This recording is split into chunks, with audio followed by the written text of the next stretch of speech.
Halo teman-teman semua, selamat datang kembali di channel YouTube saya. Saya Gilang Saktiviano Putro. Jadi, pada video kali ini kita akan melanjutkan pembahasan pembelajaran kita mengenai filsafat kematian. Dan pada kesempatan kali ini, kita semua akan membahas kematian dari sudut pandang filsafat Hindu. Seperti itu. Oh iya, sebelum kita melanjutkan pembahasan pembelajaran kita tentang filsafat kematian, karena bertepatan pada bulan ini Ramadan sudah datang, seperti itu saya hendak mengucapkan selamat menunaikan ibadah berpuasa bagi teman-teman yang melakukannya. Semoga ibadah ini dapat melatih pengendalian diri kita, dapat melatih suasana batin kita dan juga kesadaran kita secara lebih spiritual. Dan mungkin juga ini adalah saat yang pas ya, karena setelah kita membahas filsafat Hindu, kemungkinan tidak lama lagi kita juga akan membahas tentang filsafat Islam. Jadi kita akan mencoba menelaah filsafat Islam, bagaimana pandangan filsafat Islam tentang kematian, semacam itu. Dan mungkin itu cocok karena bisa jadi semacam siraman, apa sih istilahnya? Seperti dakwah lah ya, katakan semacam itu. Meskipun saya bukan seorang yang taat menjalankan beragama, tapi ketika kita mempelajari ajaran-ajaran Islam, terutama filsafatnya tentang kematian, nanti kemungkinan juga akan memberikan banyak manfaat bagi teman-teman yang berpuasa. Tapi sebelum kita ke filsafat Islam, pada kesempatan hari ini kita akan membahas filsafat Hindu, atau lebih tepatnya filsafat kematian dari sudut pandang ajaran filsafat Hindu, seperti itu. Saya akan share screen terlebih dahulu.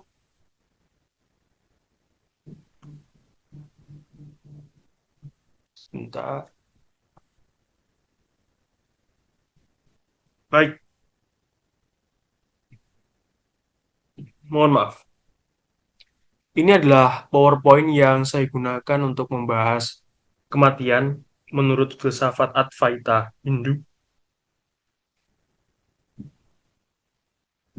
Kenapa saya menyebut kata Advaita di sini? Nanti akan saya jelaskan di beberapa slide berikutnya. Dan Advaita sebenarnya masih berhubungan atau menjadi salah satu aliran yang cukup kuat dalam konteks spiritualitas dan juga filsafat Hindu semacam itu. Tapi nanti akan saya berikan penjelasannya atau alasannya secara lebih mendalam. Pertama, ketika kita hendak membahas filsafat Hindu, kita perlu menyadari salah satu konteks yang menyertainya, bahwa filsafat Hindu bukanlah filsafat Eropa seperti itu. Bukan filsafat Barat yang dimana kalau kita belajar filsafat Barat, kita akan menemukan kecenderungan rasionalitas atau kecenderungan untuk menjelaskan realitas secara rasional, secara logis, dan menjadi suatu bentuk sistem filsafat yang cukup koheren seperti itu. Artinya, kebijaksanaan yang ditawarkan oleh filsafat Barat pun seringkali berhubungan terkait seberapa sesuai tindakan seseorang dengan rasio manusia gitu. Kenapa rasio manusia dijadikan sebagai katakanlah tolak ukur di sini sebenarnya adalah karena asumsinya rasio manusia itu juga merupakan percikan dari rasio universal yang mengatur keberlangsungan alam semesta itu sendiri. Jadi kalau seseorang sudah bertindak sesuai dengan rasionya, maka andainya dia juga akan sesuai dengan rasio alam semesta. Dan ini tentu sangat berbeda, sangat-sangat berbeda jika kita bandingkan dengan tradisi filsafat di Asia atau di Timur. Di India, Jepang, lalu Cina, dan juga Cina ke selatan ya, seperti Indonesia gitu. Tradisi filsafatnya selalu atau kebanyakan didominasi oleh tradisi-tradisi filsafat yang bersifat intuitif dan kontemplatif. Jadi pengetahuan kita tentang realitas itu tidak dideduksikan secara rasional logis, melainkan dialami langsung secara kontemplatif. Apa yang kita lihat, kita alami langsung, kita cari resonansinya dengan batin kita, seperti itu. Selama apa yang ada di dalam batin kita itu selaras dengan harmoni alam misalnya, atau harmoni realitas, maka ya itu sudah sesuai gitu. Selama apa yang kita hayati dari realitas itu menimbulkan ketenangan batin, ketenangan perasaan, ketenangan batin, ketenangan internal lah ya seperti itu, kedamaian internal, maka itu sudah layak disebut sebagai sebuah kebijaksanaan gitu. Jadi ukurannya bukan seberapa logis atau buktinya apa secara saintifik, enggak, tapi apakah apa yang kita hayati tentang realitas itu memang bisa menimbulkan suatu bentuk kedamaian batin yang tidak bisa diukur secara kuantitatif seperti itu. Jadi ungkapan-ungkapan filosofis, ungkapan-ungkapan kebijaksanaan yang akan kita temukan dalam tradisi filsafat yang ada di Timur atau di Asia akan lebih puitis dan juga mistis di saat yang sama, gitu ya. Lalu apa itu mistis misalnya? Karena mungkin bagi beberapa teman-teman yang menyimak video ini mungkin tidak cukup asing dengan kata mistis, tapi mungkin pemahaman kita tentang mistis itu berbeda, sehingga kalau saya tidak mencoba untuk mengartikulasikan apa maksud dari mistis ini secara lebih detail dan jelas, mungkin teman-teman akan salah paham. Jadi, di slide ini, pertama saya hendak menyampaikan apa yang saya maksud dengan mistis di sini, gitu. Pertama, mistis itu berbeda dengan mitos, gitu ya. Mitos itu lebih kepada cerita-cerita folklore, katakanlah, atau cerita-cerita rakyat yang kita temui dalam tradisi-tradisi budaya kita di masa lampau. Misalnya kalau di Jawa Timur bagian selatan ada cerita tentang Nyi Roro Kidul, lalu ada cerita-cerita tentang apa kayak Bandung Bondowoso semacam itu di daerah lain, lalu ada cerita tentang banyak cerita-cerita semacam itu gitu. Cerita itu disebut mitos dalam artian mitos itu juga kadang konotasinya negatif ya, seolah-olah mitos itu bohong. Sebenarnya bukan itu. Mitos itu maksudnya adalah dia cerita yang apa ya, katakanlah ya cerita yang fantastis lah semacam itu gitu. Apakah dia benar-benar terjadi atau enggak itu bukan urusan kita, tapi dia sebagai sebuah cerita itu cukup fantastis seperti itu dan dihidupi sebagai sebuah budaya tertentu atau dihidupi dalam konteks budaya tertentu. Itulah mitos gitu kan. Sedangkan mistis itu dari kata mistik gitu ya, mistikal, sesuatu yang misterius sebenarnya. Sesuatu yang dirahasiakan dan dalam tradisi peradaban kita, ajaran-ajaran yang dirahasiakan ini yang disebut mistis ini seringkali memiliki hubungan antara penyatuan antara entitas manusia dengan sesuatu yang transenden. Ada union gitu ya, persatuan antara yang terbatas dan yang tidak terbatas. Itulah yang disebut sebagai pengalaman mistis gitu. Jadi kalau saya mengalami pengalaman mistis, maksudnya bukan kok saya bertemu Nyi Roro Kidul atau saya bertemu dengan setan misalnya atau roh-roh halus, bukan itu, tapi lebih kepada bahwa saya mengalami penyatuan dengan yang transenden secara personal, secara private gitu ya, secara misterius, secara rahasia. Hanya saya dan yang transenden lah yang mengalami pengalaman tersebut dan itu tidak selalu bisa dibagikan dengan orang lain atau masyarakat awam pada umumnya gitu. Itulah yang saya maksud dengan mistis di sini. Ada pengalaman kesatuan dari segala sisi realitas dengan yang transenden. Itu yang coba saya jelaskan sebenarnya. Dan ini berbeda dengan kisah fantastis atau folklore yang kita temui dalam budaya kita gitu ya. Meskipun bisa saja orang mengaitkan pengalaman mistisnya dengan Nyi Roro Kidul gitu, mengalami penyatuan atau bertemu langsung dengan Nyi Roro Kidul. Bisa saja, terserah dia gitu ya. Tapi yang saya maksud bukan ke cerita itu, lebih kepada pengalaman mistis sebagai sebuah penyatuan. Maka karena kecenderungan mistis tersebut di dalam tradisi Hindu pun juga nanti kita akan menemui semacam salah satu aliran Hindu yang memberikan tempat untuk mengartikulasikan ajaran kesatuan semacam itu. Ajaran kemanunggalan gitu ya, ajaran kemanunggalan. Dan di sini pertama kita mungkin perlu ini ya melihat apa itu Hinduisme karena kita belajar filsafat Hindu gitu kan. Sebenarnya apakah Hinduisme ini agama atau filsafat? Jika kita hendak menjawab pertanyaan itu juga agak sulit karena dia filsafat dan agama di saat yang sama gitu. Dalam artian secara historis saya melihatnya Hinduisme ini memang bisa disebut filsafat karena ada usaha untuk mencari kebijaksanaan di sana. Ada usaha untuk untuk bermetafisika, untuk menemukan dasar dari segala sesuatu, gitu ya. Untuk menemukan ketunggalan di balik pluralitas, untuk menemukan kesejatian di balik kesemuan gitu. Jadi mereka berfilsafat dalam konteks itu, tapi di sisi lain mereka juga spiritualitas gitu, melahirkan praktek-praktek upacara tertentu atau kegiatan spiritual tertentu, laku-laku tertentu, dan di lain sisi mereka juga menjadi agama karena diinstitusikan gitu.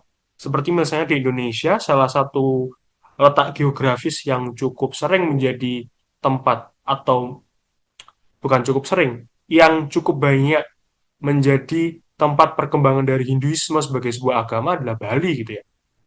Bukan hanya sebagai agama, tapi juga sebagai aliran spiritualitas dan filsafat saya rasa di Bali cukup kuat seperti itu. Sehingga dikenal sebagai agama dan juga sistem filsafat sekaligus. Dan juga sebagai aliran spiritual sekaligus. Sebenarnya saya ingin mengatakan seperti itu. Gitu. Dan hmm, kalau kita mencoba menengok pada etimologinya gitu ya, dia sebenarnya dikenal sebagai Sanata Dharma. Atau mungkin dalam bahasa Sanskrit Hindianya Sanata Dharma gitu ya. Kebenaran abadi gitu. Kebenaran yang dulu diajarkan ini ya, dulu asumsi, bukan asumsi, tapi awal ceritanya adalah ada semacam, seingat saya dari apa yang saya pelajari di filsafat timur, ada yang disebut, kalau tidak salah mohon maaf, mungkin nanti bisa dikoreksi di komentar, seruti atau apa gitu, seperti ayat-ayat suci yang diturunkan dari yang transenden dan ayat-ayat itu diterima oleh para Brahmana, orang-orang suci dan diajarkan kepada murid-muridnya dengan cara duduk di dekat gurunya gitu. Dan itu disebut sebagai Upanishad nanti gitu kan. Atau kalau kita mau kulik lagi Upanishad itu adalah bagian dari ajaran Weda gitu. Bagian dari ajaran Weda yang agak terakhir gitu. Maka akar ajarannya Veda dan juga Brahmanisme. Jadi ajaran-ajaran yang dibawakan oleh para Brahmana dan juga apa yang dicatat di dalam Veda itu sendiri seperti itu. Atau tidak dicatat ya, saya juga bingung. Apakah Veda ini dicatat atau tidak gitu.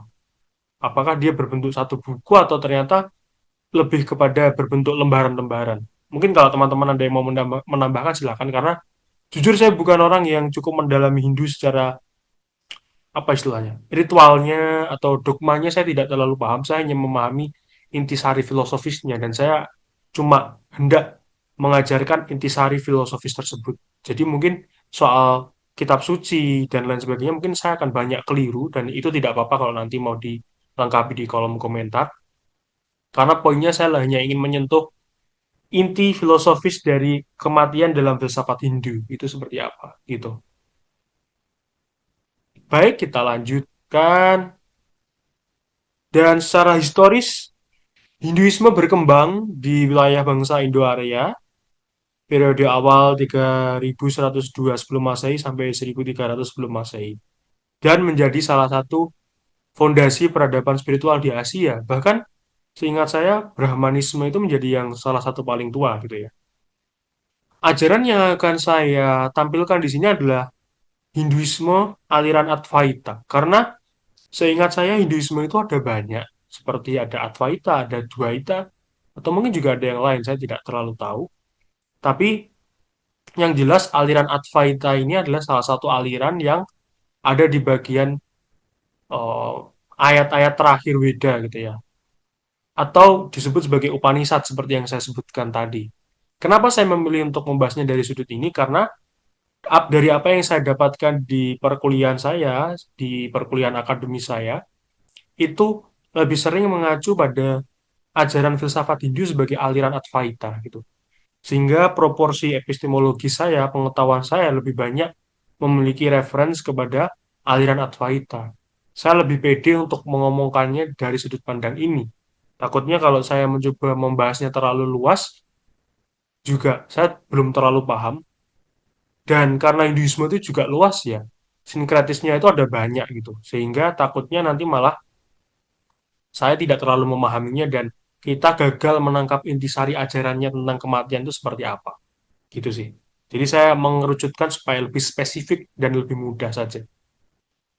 Dan juga sebenarnya sumber beberapa ajarannya dari Advaita itu ada yang dari Bhagavad Gita, dialog Krishna dan Arjuna, yang juga ada dalam kisah Mahabharata kalau teman-teman pernah menyimak.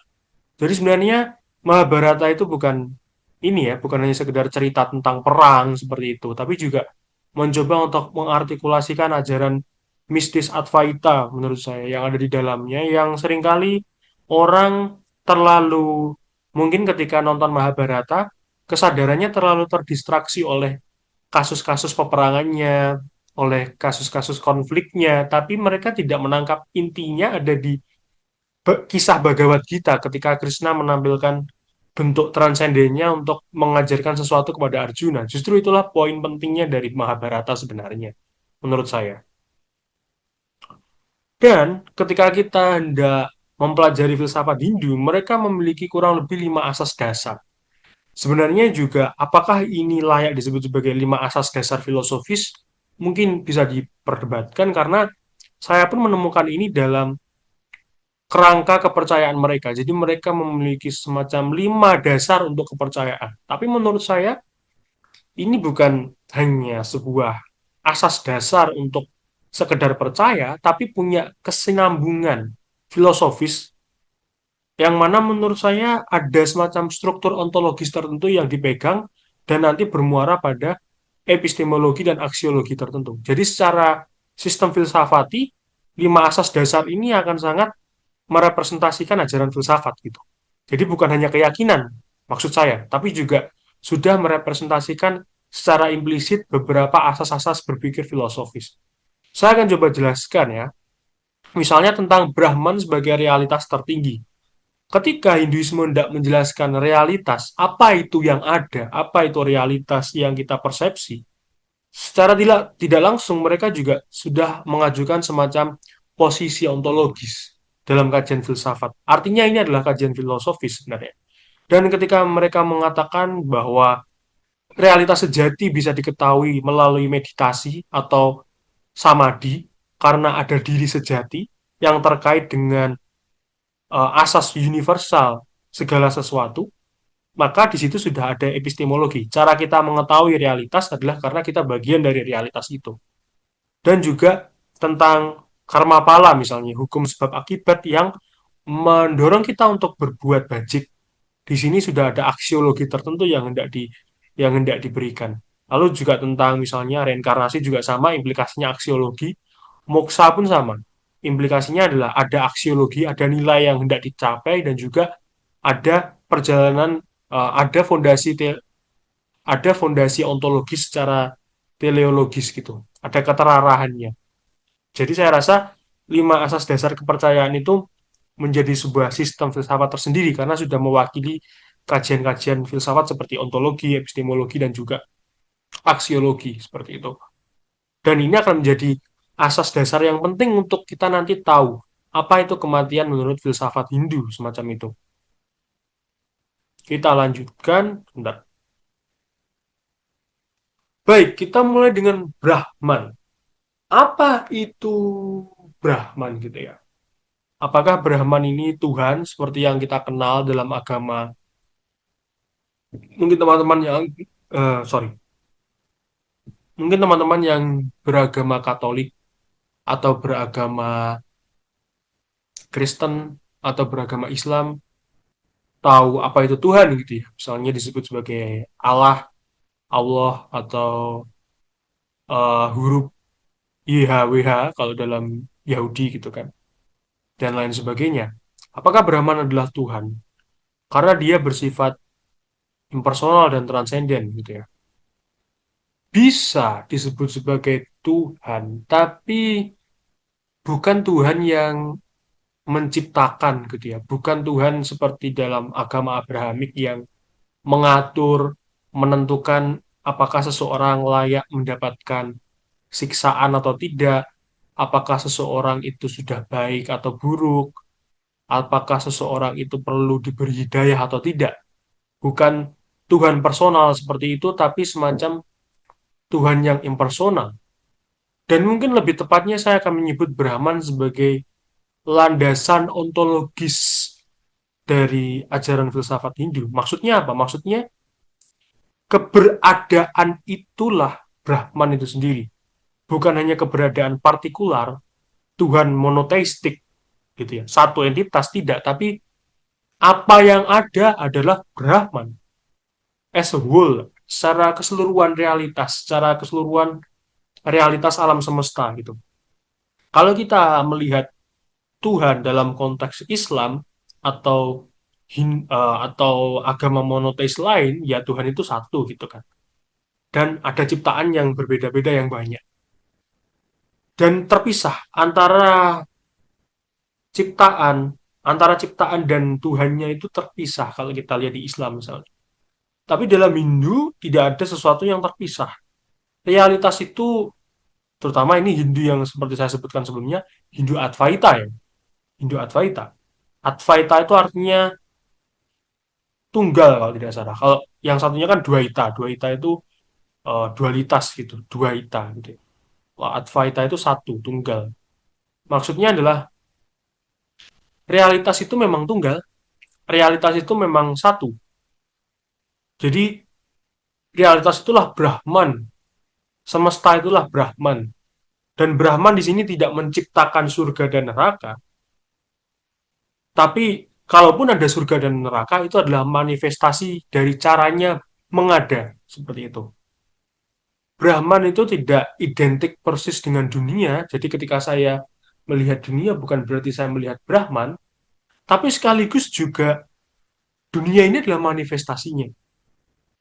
Memang agak paradoksal karena ini khas filsafat Asia seperti itu. Seperti seolah-olah banyak hal-hal yang kontradiktif untuk menjelaskan realitas yang paling ultima itu seperti apa. Tapi yang pasti Brahman ini abadi, dia ada dia melampaui, menembus ruang dan waktu, tapi juga memanifestasikan dirinya menjadi bagian dari ruang dan waktu itu sendiri. Jadi dia adalah dunia itu sendiri, sekaligus melampaui dunia itu. Gitu.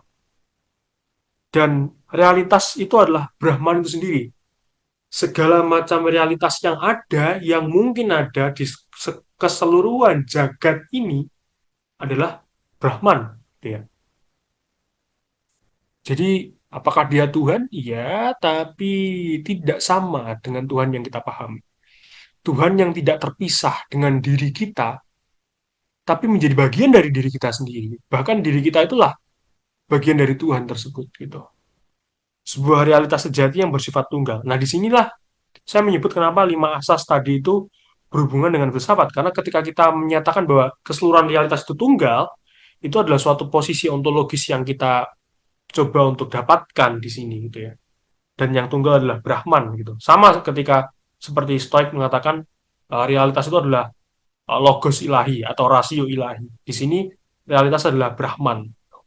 Kalau logos ilahinya Stoikisme itu sangat rasionalistik dan naturalistik, di sini lebih mistikal gitu ya.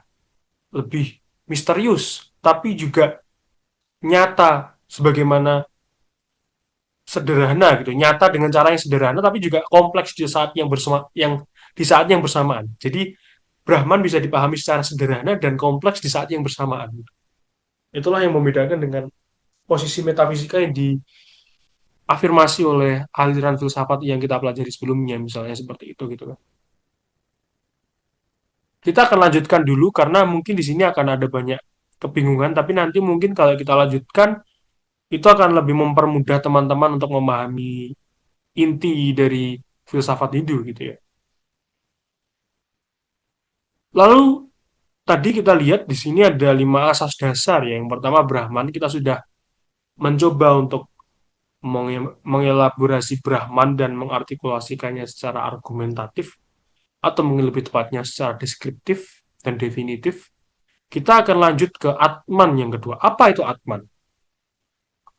Atman bisa saya katakan sebagai diri sejati kita. Diri sejati yang paling inti, substansial, hakikatnya dari diri kita. Sering ditafsirkan sebagai kesadaran murni.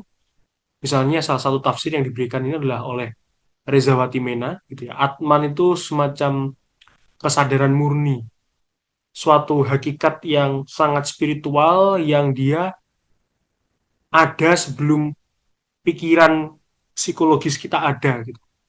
Sesuatu yang inti, yang kita hanya bisa menyentuhnya kalau kita melakukan kontemplasi atau meditasi ke dalam, gitu, dalam diri kita.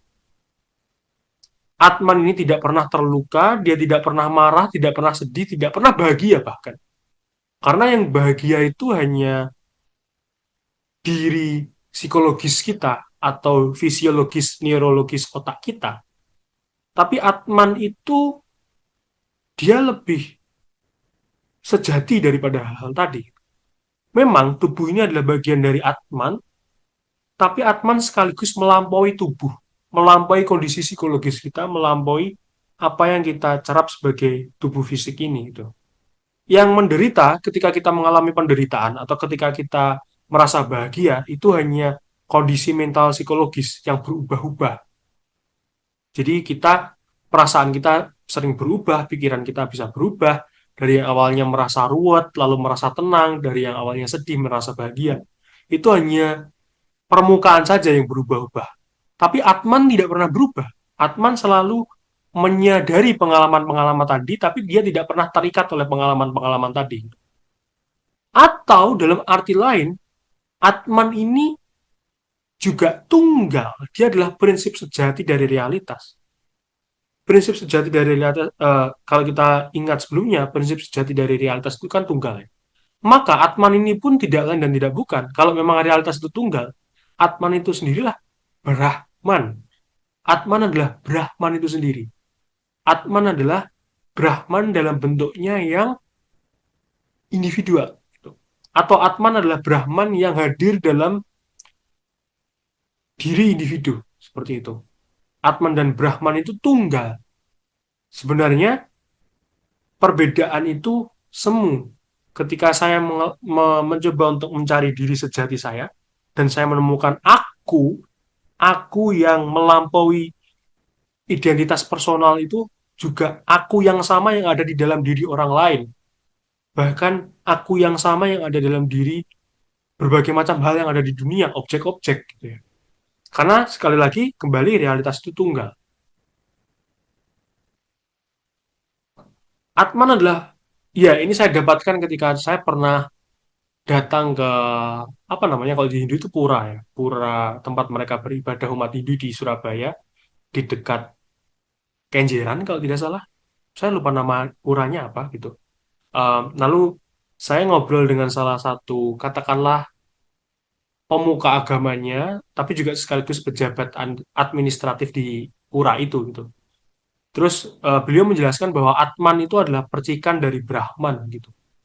Bayangkan ada matahari, matahari itu tunggal seperti itu kata bapaknya, tapi sinarnya seolah-olah ada banyak. Sinarnya seolah-olah dia terpisah-pisah. Ada sinar matahari yang di Surabaya, ada sinar matahari yang di Jakarta, ada sinar matahari yang di London mungkin, ada sinar matahari yang di negara lain seperti di negara Estonia, Finlandia, atau mungkin di negara-negara Afrika gitu ya. Tapi sebenarnya mataharinya satu, tapi dia dilihat oleh banyak orang. Maka hakikat antara Atman dan Brahman itu tunggal, tidak terpisahkan. Seolah-olah ada banyak aku. Ketika saya mengatakan aku, seolah-olah aku itu terpisah dengan aku yang lain. Ketika orang lain mengatakan aku juga. Tapi itu hanya maya saja atau ilusi. Jadi perbedaan antara aku yang satu ini dengan aku yang lain itu maya. Sebenarnya tidak ada perbedaan. Aku yang sama itu juga mewujud dalam objek-objek yang lain. Perbedaannya hanyalah bahwa Atman itu adalah kesadaran individual, sedangkan Brahman itu adalah kesadaran yang lebih kosmik, gitu ya. Atau Atman itu hanyalah kesadaran kosmik yang kita pahami dalam manifestasinya sebagai individu saja. Tapi hakikatnya dia sama dengan kesadaran kosmik yang lebih luas. Jadi diri sejati saya ketika saya mengatakan siapa saya yang sejati itu bukan saya sebagai Gilang yang satu orang ini, tapi saya sebagai inti realitas yang menyeluruh gitu. Ini mungkin sangat sulit diabstraksikan, saya paham, tapi memang begitulah filsafat Hindu gitu ya. Memang begitulah Advaita Vedanta mencoba memberikan penjelasan tentang realitas, atau lebih tepatnya bagaimana Advaita Vedanta dalam tradisi Hindu mencoba untuk mengartikulasikan posisi ontologis mereka seperti itu. Maka sekali lagi saya mengatakan tadi bahwa 5 asas dasar itu memiliki epistemologi juga gitu kan. Salah satu epistemologi yang ada adalah bahwa ajaran Advaita Vedanta dalam Hinduisme mencoba untuk memberikan perbedaan mendasar antara apa yang benar-benar nyata dan apa yang hanya sekedar ilusi. Apa yang ilusi itu adalah apa yang kita tangkap sehari-hari dengan penglihatan kita, dengan fisik indrawi kita ya, dengan indra-indra pencerapan duniawi kita. Seolah-olah ada objek yang berbeda. Saya melihat perbedaan antara pohon dan binatang. Saya melihat perbedaan antara pintu dan jaket saya yang tergantung. Saya melihat perbedaan antara saya dan gelas di sana. Saya melihat perbedaan antara saya dan orang yang ada di sana. Seolah-olah ada banyak sekali perbedaan yang saya cerap menggunakan mata saya. Tapi secara epistemologi itu adalah sebuah bentuk pengetahuan yang keliru, yang disebut sebagai maya, dan diakibatkan oleh ketidakmampuan untuk mencerap realitas yang lebih mendalam, sehingga saya disebut mengalami kebodohan atau avidya. Ketika saya gagal mencerap realitas yang sejati dan terdistraksi oleh perbedaan objek-objek satu sama lain, atau terdistraksi oleh pluralitas objek di alam dan realitas ini, maka saya terjebak pada avidya, kebodohan, ketidaktahuan, ignorance gitu ya. Jadi meskipun kita melihat untuk ini ya, untuk menangkap kesejatian realitas, meskipun kita melihat bahwa pohon, manusia, dan semesta itu tampak berbeda, sebenarnya hakikatnya kembali lagi secara ontologis satu. Dan bagaimana cara mengetahui inti realitas yang sejati tadi? Memang cara mengetahuinya adalah dengan cara melakukan samadhi kalau dalam Hinduisme, dengan cara untuk mencari ke dalam gitu ya. Bukan bukan retrospektif tapi eh, introspeksi, ya semacam itu, introspeks in, intro introspektif lah seperti itu. Jadi kita mencoba untuk mencari ke dalam untuk menemukan kesejatian itu sendiri gitu. Untuk menemukan bahwa saya yang sejati itu ternyata bukan hanya saya sebagai individual yang berbeda-beda, tapi saya yang menjadi bagian dari keseluruhan realitas alam semesta yang mengejawantah ini gitu. Dan memang epistemologi mereka sangat intuitif, maksudnya adalah tidak terlalu banyak apa ya usaha untuk menciptakan proposisi argumen yang rasional, tapi lebih kepada mencoba untuk secara intuitif tetap koheren dengan posisi ontologis yang mereka pegang gitu, sehingga epistemologinya disesuaikan dengan ontologinya gitu. Dan memang itu secara logikal ini ya, secara proposisi logis mungkin lebih membutuhkan banyak perhatian untuk memperhatikan bagaimana premisnya disusun, tapi ajaran Hindu tidak terlalu melakukan itu karena toh pun ajaran mereka dibebar atau dibeberkan atau diberikan atau dibagikan dengan cara yang cukup spiritual, bukan cara yang cukup rasional seperti yang ada di Barat. Maka kita akan lanjut terlebih dahulu, dan ini mungkin akan menjadi video yang cukup panjang, tapi saya rasa tidak apa-apa karena memang Hinduisme cukup kompleks. Selanjutnya, apa yang menjadi hal yang pasti adalah ketika Atman ini berada dalam diri atau berada dalam tubuh individu, tentu Atman melakukan berbagai macam tindakan. Atman sebagai jiwa sejati atau diri sejati kita menggunakan tubuh ini untuk melakukan berbagai macam tindakan. tindakan-tindakan itu tentu saja bisa mengakibatkan sebab akibat. Ketika saya menyakiti orang lain, ada kemungkinan orang lain juga akan menyakiti diri saya. Ketika saya merugikan orang lain, ada kemungkinan saya juga akan mengalami kerugian yang sama meskipun dalam kondisi yang berbeda. Jadi, Atman, meskipun dia adalah diri sejati, seringkali ketika Atman masih mengalami avidya atau ketidaktahuan, atau ketika Atman masih mengalami kebodohan, maka dia akan melakukan berbagai macam tindakan yang menyebabkan dia harus menerima konsekuensi atau hukum karma. Sehingga, kalau hukum karma tadi masih terus berjalan hingga ia meninggal dunia, maka Atman akan dilahirkan kembali untuk mempertanggungjawabkan hukum karma tadi. Lantas apa itu kematian? Kematian, saya spill sedikit di sini ya, adalah sebuah transisi ketika Atman saya misalnya mencoba untuk mempertanggungjawabkan tindakannya di kehidupan berikutnya. Jadi ketika kematian terjadi, yang mati itu hanya tubuh ya. Tubuh itu kan ilusi saja itu. Tubuh itu hanya permukaan tipis, superficial, dangkal, yang tidak terlalu penting. Sedangkan kesejatian realitas ada pada Atman. Ketika Atman belum selesai, belum menyadari kesejatiannya, dia akan terikat dengan hukum sebab akibat untuk terlahir dengan tubuh yang berbeda. Jadi meskipun tubuhnya mati, maka Atman akan menggunakan tubuh yang baru, akan berganti tubuh untuk mengaktualisasikan, mempertanggungjawabkan tindakan-tindakan yang perlu dipertanggungjawabkan. Kurang lebih seperti itu. Jadi kematian adalah transisi bagi Atman untuk pindah dari satu tubuh ke tubuh berikutnya. Dari satu tubuh yang rusak ke tubuh yang baru untuk mempertanggungjawabkan tindakan yang memang mesti dipertanggungjawabkan secara spiritual dan etis seperti itu. Dan itulah yang disebut sebagai karma pala atau hukum sebab akibat. Jadi setiap tindakan kita melahirkan konsekuensi dan konsekuensi itu ada dua. Konsekuensi yang baik yang disebut sebagai subha karma. Misalnya saya berbuat baik kepada si A, lalu kebaikan itu kemudian mengantarkan saya pada eh, karma-karma yang baik. Sehingga ketika saya dilahirkan kembali, saya akan lahir dalam kehidupan yang lebih baik. Tapi ada juga yang disebut sebagai asubha karma atau karma yang buruk gitu ya. Dimana ketika saya misalnya mencuri lalu melakukan tindakan tidak etis seperti apa ya, memerkosa atau membunuh misalnya, maka kemungkinan besar saya akan dilahirkan kembali dalam kondisi tubuh yang lebih buruk, dalam kondisi realitas yang lebih buruk gitu.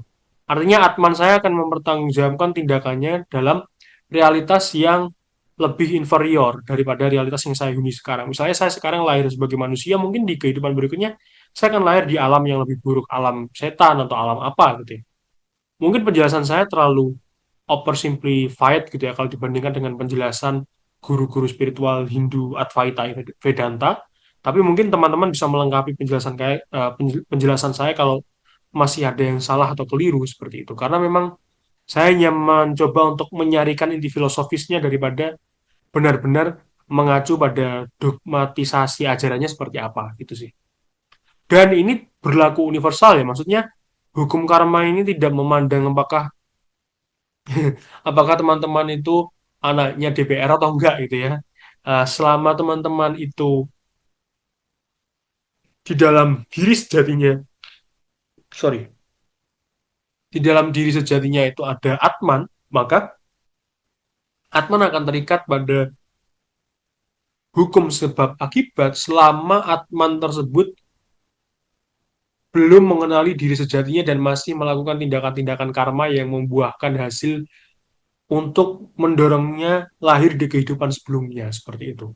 Jadi ini berlaku universal pada siapapun, tanpa memandang bulu sama sekali tentunya.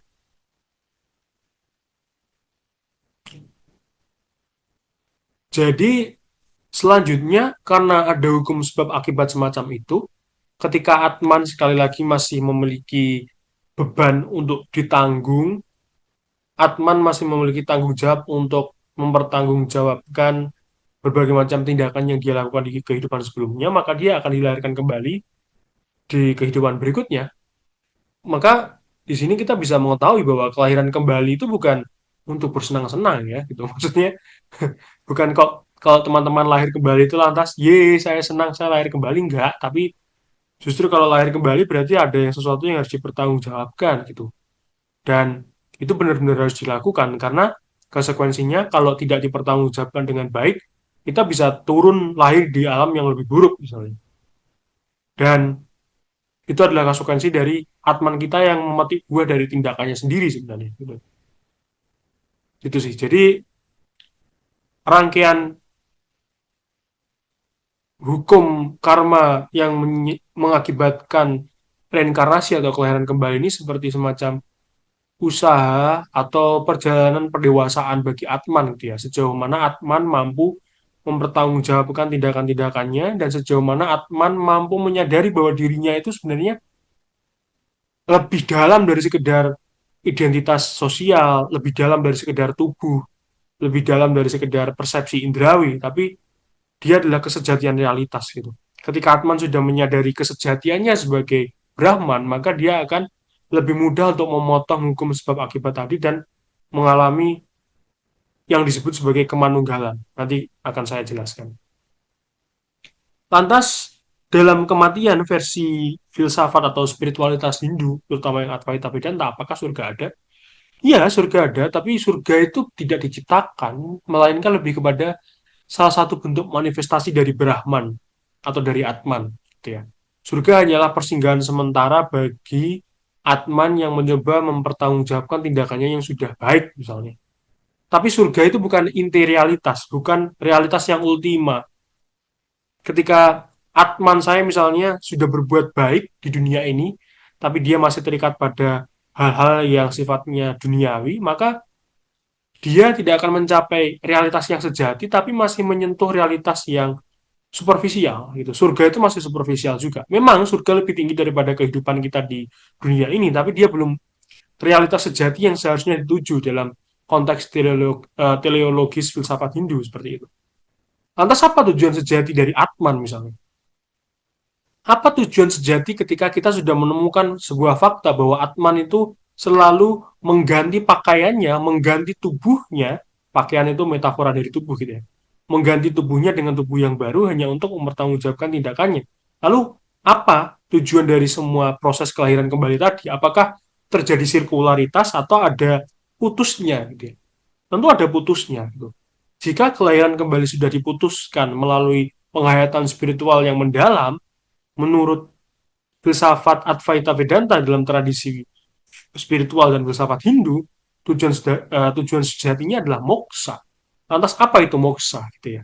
Apa itu yang dimaksud dengan moksa? Jadi moksa di sini semacam tujuan ultima ketika seseorang mengalami kematian gitu. Jadi harapannya justru yang paling mulia atau yang paling tinggi ketika seseorang meninggal dunia, dia tidak hanya terlahir kembali di alam surga, tapi Mbok Yo bisa, harusnya, sudah sepatutnya dia itu mencapai moksa. Bukan surga, tapi moksa. Moksa itu lebih kepada sebuah kondisi ya, bukan tempat gitu. Tapi kondisi ultima yang seperti apa? Nah, kita akan coba lihat gitu ya. Selanjutnya, kita akan membahas apa itu lantas yang dimaksud dengan moksa. Moksa adalah sebuah kondisi ketika kita terbebas dari siklus kelahiran dan kematian seperti itu. Artinya Atman sudah berhenti, dia tidak lagi mati dan dia tidak lagi mengalami kelahiran kembali gitu. Atman sudah kembali menyatu kepada kesejatiannya. Dia menyadari bahwa dirinya Brahman dan semenjak itulah dia bisa memutus rangkaian hukum sebab akibat tadi sehingga menyatu kembali dengan Brahman. Dan ini adalah puncak dari kebijaksanaan filsafat Hindu gitu ya. Atau sebuah kedamaian ultima yang tidak bisa dideskripsikan secara lebih detail, melainkan menjadi sebuah kondisi utama yang ingin dicapai dari seluruh kontemplasi tentang kebijaksanaan dalam filsafat Hindu, khususnya Advaita Vedanta. Gitu. Ya ini pertama menyadari kemanunggalan, lalu merealisasikan kemanunggalan tersebut setelah seseorang meninggal dunia. Gitu. Jadi kita kembali menyatu gitu ya dengan yang transenden. Saya yang terbatas kembali menyatu dengan yang tidak terbatas. Saya yang zatnya sebagai atman individual ini kembali menyatu dengan Brahman yang universal gitu. Atau mungkin untuk lebih mempermudah pemahaman ini teman-teman bisa bayangkan Brahman itu adalah suatu samudera yang luas samudra itu tunggal, lautan itu kan sebenarnya tunggal ya, tidak ada lautan yang terpecah-pecah gitu. Lautan itu ya lautan gitu, lautan secara menyeluruh yang ada di mana-mana. Bayangkan Atman itu adalah setitik air yang awalnya terpisah dari lautan itu, tapi ketika dia moksa, setitik air itu kembali kepada lautan itu. Jadi awalnya titik air yang berbeda dengan lautan itu ketika dicelupkan ke dalam lautan juga dia akan membaur dengan lautan itu, menyatu dengan lautan itu. Atau mungkin lebih mudahnya, bayangkan tinta ya. Tinta itu kan berbeda dengan laut gitu ya, dengan air laut. Tapi ketika tinta diteteskan pada air laut, dia akan menyatu gitu kan. Tidak ada perbedaan lagi antara tinta dan air laut ketika tinta sudah dimasukkan ke dalam air laut. Begitu juga dengan penjelasan yang coba kita berikan dalam konteks ini, bahwa ketika Atman sudah menyatu dengan Brahman, tidak ada lagi perbedaan gitu. Yang memang dari awal sebenarnya tidak ada perbedaan, tapi perbedaan terjadi karena kita salah mempersepsikan realitas. Kita terjebak pada ilusi duniawi dan tidak mampu menyingkap kebenaran yang lebih mendalam yang harusnya dilakukan dengan samadhi ataupun yoga kalau dalam tradisi spiritual Hindu, Advaita seperti itu. Baik, kita akan melanjutkan pembahasan kita. Lantas kita sudah ini ya, maksudnya menyelami berbagai macam perjalanan yang cukup panjang dari tadi. Dan sekarang lantas kita akan bertanya, apa itu kematian? Status ontologis apa yang bisa kita berikan untuk mendefinisikan kematian dalam filsafat Hindu, terutama filsafat Hindu yang saya pelajari dan saya ajarkan di sini adalah dalam konteks tradisi Advaita Vedanta. Tentu kematian bukanlah sebuah akhir dan bukan juga ketiadaan. Ini berbeda sebagai kematian yang dipahami oleh konteks stoikisme di pertemuan video sebelumnya, ya, bahwa kematian itu selesai, kematian itu ketiadaan, tidak ada apa-apa. Tuh. Bagi Hindu tidak. Jadi bagi Hindu kematian itu menyimpan ruang untuk bagi Atman, diri sejati kita untuk mempertanggungjawabkan apa yang harus dipertanggungjawabkan. Kalau dalam stoikisme kemarin kan tidak ada pertanggungjawaban semacam itu. Kalau orang mati ya udah selesai gitu kan. Tapi bagi Hindu tidak. Gitu. Ketika Atman kita hidup di dunia ini, lalu dia melakukan tindakan-tindakan yang menyebabkan subha karma maupun asubha karma, maka dia perlu merealisasikan karma-karma itu di kehidupan berikutnya. Dan tujuannya adalah untuk menyelesaikan karma-karma tadi sehingga dia bisa manunggal, menyatu dengan diri sejatinya sebagai Brahman. Jadi kematian adalah transisi spiritual, sebuah transisi pergantian pakaian bagi Atman. Karena dia menggontang-ganti pakaiannya dengan tubuh-tubuh yang baru, tapi diri sejatinya sebagai Atman sebenarnya tetap gitu ya. Itu adalah kematian dalam konteks Hinduisme, di mana tujuan utamanya moksa dan perjalanannya dilewati dengan kelahiran kembali ketika terjadi kematian selama masih ada karma. Seperti itu. Dan dalam konteks ini, kalau kita mencoba memahami kematian dalam filsafat Hindu dengan metafora, kematian itu seperti ini ya, ketika kita berada di ruangan ini, misalnya di ruangan saya yang sekarang, lalu saya melakukan sesuatu di ruangan ini, dan saya perlu mempertanggungjawabkan apa yang saya lakukan di ruangan ini pada ruangan berikutnya gitu. Jadi ketika saya berpindah ruangan, saya akan membawa berkas-berkas pekerjaan saya di ruangan ini yang belum selesai untuk saya selesaikan di ruangan berikutnya. Kurang lebih seperti itu. Dan itu membuat harapannya itu menghasilkan semacam pendewasaan spiritual bagi Atman. Karena kalau kita mencoba untuk menangkap esensi pelajarannya adalah semakin Atman sering terlahir gitu ya, di kehidupan yang baru, harapannya dia semakin sadar terhadap tanggung jawab spiritual yang dia pikul supaya apa? Supaya dia segera kembali menyadari kemanunggalannya dengan realitas sejati, ya ini Brahman gitu. Dan memang akhirnya kita bisa memahami kalau dalam tradisi monoteistik Islam misalnya, individu itu dia memang akan kembali ke realitas sejati tapi tidak menyatu dengan Tuhannya gitu ya. Karena zat substansi atau forma antara manusia dan Tuhan itu berbeda. Tapi dalam Hinduisme aliran Advaita Vedanta tidak ada perbedaan substansial semacam itu. Mereka tetap mencoba untuk koheren atau mereka mencoba untuk konsisten dengan grounding metafisik mereka bahwa realitas itu tunggal sehingga apapun yang terjadi semuanya kembali pada prinsip kemanunggalan tadi, prinsip ketunggalan tadi. Dan cara untuk merealisasikan moksa tadi adalah dengan cara samadhi. Ini kontemplasi mendalam gitu ya, semacam meditasi, tapi ya bukan meditasi. Kalau meditasi mungkin lebih ke Buddhis gitu ya. Tapi ya berdiam diri, berkontemplasi untuk menyadari kesejatian diri gitu ya. Dan sehingga di situ bisa ditembus tirai maya tadi, tirai ilusi tadi bisa ditembus.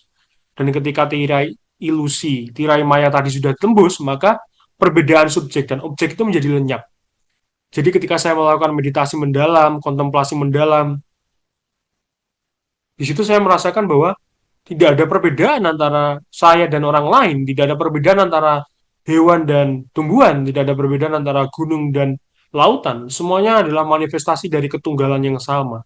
Perbedaan itu hanyalah kesalahan saya dalam mempersepsi realitas karena saya terjebak pada persepsi duniawi indrawi saja, tapi tidak menyentuh hakikat terdalam dari apa yang ada di balik itu. Dan inilah kondisi ketika Maya dan avidya tersingkap. Maya adalah ilusi, avidya adalah kebodohan kita. Ketika itu semua telah disingkirkan melalui kontemplasi yang mendalam dengan cara samadhi, maka kita akan menyadari diri sejati kita dan harapannya di situ saat terjadinya kematian kita pun kembali menyatu kepada diri sejati itu dan tidak terlahir kembali begitu. Meskipun tadi ini ya moksa itu seperti seolah-olah hanya bisa direalisasikan kalau seorang sudah meninggal dunia. Tapi sebenarnya moksa itu juga bisa terjadi saat seseorang hidup. Ketika dia menyerahkan tubuhnya, menyerahkan hidupnya sepenuhnya sesuai dengan kehendak ilahi, kehendak Brahman gitu ya. Dan atau saat dia menyerahkan dirinya digunakan sebagai alat bagi Brahman untuk melangsungkan dharma atau hukum universal spiritual alam semesta itu sendiri. Sebagai contoh, salah satu peristiwa yang pernah terjadi di dalam konteks ini, sebentar, saya akan sedikit melompat. Oh, apa saya belum masukkan ya? Intinya ada salah satu kisah dalam Mahabharata itu kisah mengenai Krishna yang mengatakan kepada Arjuna bahwa Arjuna ini konteksnya peperangan Mahabharata. Jadi Mahabharata itu adalah peperangan besar antara Kurawa dan Pandawa. Mereka adalah sepupu satu sama lain, masih keluarga. Dan karena Arjuna harus melawan Kurawa, yakni sepupunya sendiri, Arjuna merasa gentar atau merasa ragu. Karena di sana juga ada kakek neneknya yang dilawan gitu ya. Sorry, kakeknya yang dilawan. Ada kakeknya, ada pamannya yang juga dilawan gitu. Artinya ya tentu, bayangkan seseorang yang hendak berperang melawan keluarga besarnya sendiri pasti merasa ragu gitu. Nah, ketika ragu, disitulah ketika Arjuna ragu, disitulah Krishna mencoba membeberkan rahasia gitu ya kepada Arjuna bahwa Arjuna seharusnya kamu itu tidak perlu ragu untuk berperang melawan saudara-saudaramu karena kalau kamu merasa bahwa kamu membunuh saudaramu itu adalah suatu hal yang keliru. Saudara-saudaramu itu tidak pernah mati. Yang mati itu hanyalah tubuh Arjuna, tapi Atman tidak mati, gitu ya. Krishna mengatakan seperti itu. Atman itu tidak pernah terkena panah. Atman itu tidak pernah terbasahi oleh air. Atman itu tidak pernah bisa terbakar oleh api. Jadi, ketika kamu membunuh saudaramu dalam perang itu, kamu tidak membunuhnya. Atmannya tetap hidup, gitu ya. Jadi kamu tidak perlu khawatir, kata Krishna, gitu. Lalu Krishna juga mengajarkan hal lain, dan Arjuna, kamu tidak perlu gusar, gitu ya. Yang melangsungkan perang ini itu bukan kamu sebagai individu. Kamu itu cuma alatku, kata Krishna. Aku sebagai yang transenden, sebagai Brahman, menggunakanmu seorang individu sebagai alatku untuk menegakkan hukum-hukumku. Jadi, dalam konteks ini, supaya kamu berkeutamaan, supaya Arjuna memiliki keutamaan atau nilai kesatria, kamu hanya perlu tunduk padaku sebagai realitas tertinggi. Singkirkan egomu sebagai individu, lalu biarkan aku yang masuk ke dalam dirimu sebagai diri sejati yang mengendalikan dirimu. Itu sangat, saya seringkali merinding ketika mendengarkan peristiwa Bhagavad Gita itu. Dan sebenarnya kalau saya bisa menganalogikan peristiwa Bhagavad Gita tadi dalam bentuk wayang itu adalah Arjuna itu hanya wayang, tapi Krishna sebagai Brahman itu adalah dalang yang menggerakkan wayang tadi. Jadi sama prinsipnya dengan wayang gitu. Ketika kita melihat wayang, seolah-olah wayang itu kan ada banyak ya, ada banyak tokohnya, ada Arjuna, ada Bima, ada Duryodhana, ada Balarama, ada Sangkuni dan lain sebagainya. Tapi perbedaan tadi itu hanya terjadi di panggung pertunjukan saja. Melainkan orang yang berbicara sebenarnya kan bukan wayang-wayang tadi. Seorang yang sejati di dalam pertunjukan wayang kan sebenarnya hanyalah dalang itu sendiri gitu. Ya itu sama dalam konteks kematian dalam tradisi Advaita dalam Hindu menurut saya.